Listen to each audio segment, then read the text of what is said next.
Welcome, I'm Brooke Ewing and I'm with the Fulton Fire Department. I've been with them for about 2 years now, and today we're going to talk about personal protective equipment, or also known as your PPE. Today in this class we're going to be able to, our objectives are to acknowledge the NFPA 1971. It is the standard code for proper PPE.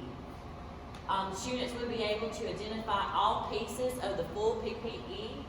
Also check for the tags in each one to verify that they are in code.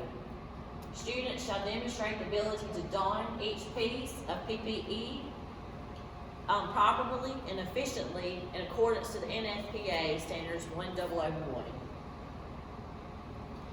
The standard on protective ensembles for structural firefighting and proximity firefighting, that's your NFPA 1971. Each piece of your gear will have a label in it to verify the compliance. The labels are located, it's in every piece. Your boots, they'll have it, and it says 1971 in it. Your gloves will have to be on the tags. It's in every piece. Also, on those tags, will tell the labels, manufacturer's cleaning recommendations. First piece of equipment we're going to talk about is your helmet. Your helmet is to protect your head from impacts. It has the thermal protection, to repel water. It also has the shield to protect your eyes.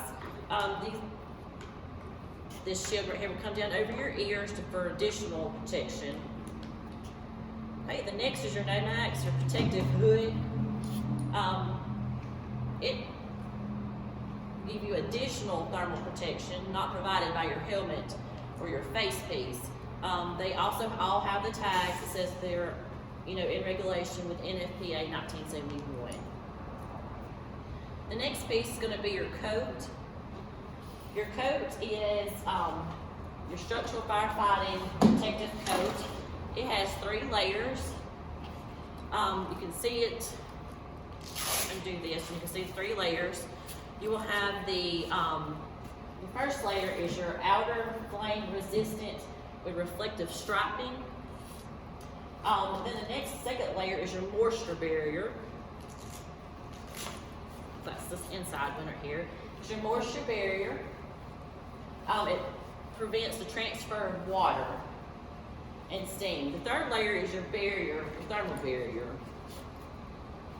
You want to make sure it's all put together properly, and also check the tags on your coat for your standards. Make sure that it's all in regulations. Your next one is your firefighter protective pants. It also has the same 3 structural layers as the coat, and they should be big enough for you to don on quickly. You will slip them on over your pants. You'll make sure that they're big enough to go over your clothing, so you can do quickly, but also that they'll allow flexibility for you to be able to crawl and bend your knees and stuff. The next part is your boots. They're either leather or rubber. The outer layer repels the water. They're used in most fire suppression. They must be flame and cut resistant. They have the non-slip and puncture resistant soles. And then the inner layer, it adds thermal protection. The next part is your gloves. The gloves are a very important part. They're used in most all fire suppression activities. They protect and maintain the dexterity, protect against heat, liquid, vapor, cuts, and penetration. The inner layers are moisture barrier and thermal protection. And then also you have your SCBA, and it's for your respiratory protection. The major pieces of your SCBA is the harness. That's your straps, the backpacking for you to be able to attach it onto your back. Then you have the air cylinder assembly. You want to make sure that you have enough air in your tank and everything is assembled properly. You have your regulator. want to make sure that your regulator is all on and working properly. It's usually mounted to your waist piece. And then you also have your face piece. Your face mask also provides additional eye protection, and it helps with your breathing.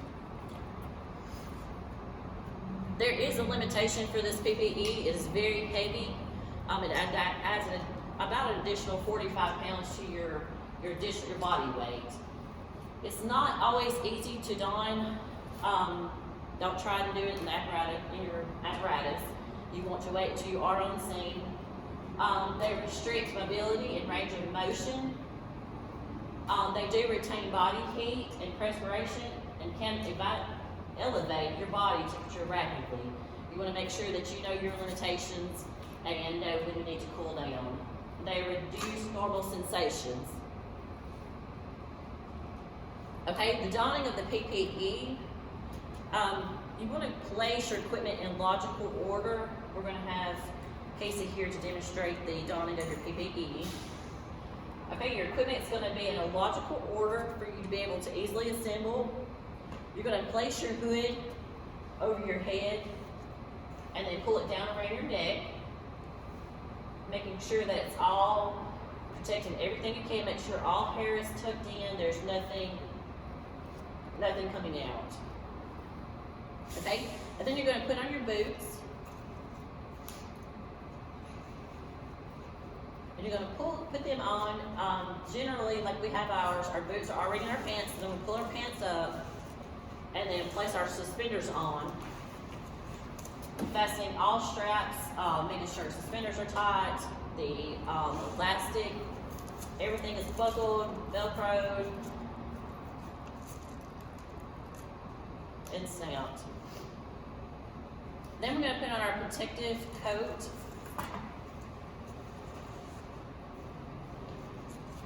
We're going to make sure that everything is zipped, velcroed, fastened on it.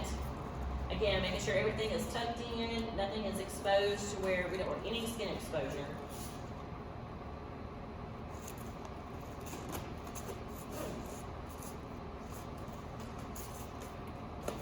Okay, we're going to place the helmet. Actually, we're going to add in the SCBA on this. So you would take down your Nomax and then put on your face piece.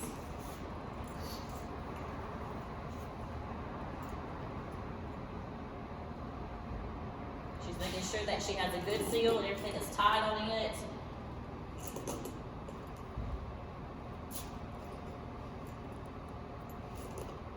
Then we're going to pull the Nomax back up, making sure that all the straps of the face piece are tucked in. She doesn't have any hair showing, any facial skin exposure or anything like that. Make sure everything is completely sealed off. Okay, then she's going to place her helmet on her head. She's going to tighten it up. She's going to place it on her head, make sure her straps are all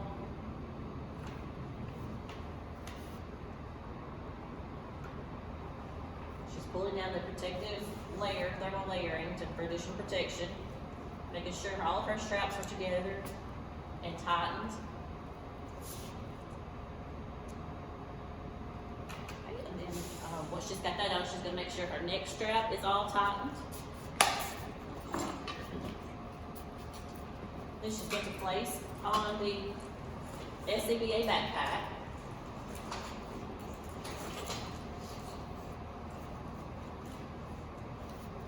Getting it good up and on her shoulders, everything, all the straps, and then buckling it.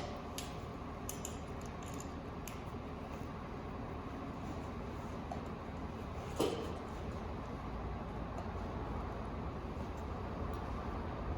then she's going to put on her gloves. And while she's putting on her gloves, she's going to have a partner, making her partner to double check her, making sure everything is the way it needs to be. She doesn't have any skin exposure. Everything is hidden, and now she's ready to go into a house fire. All she has to do is to put in her regulator in her mask. So donning should be quick, but also proper.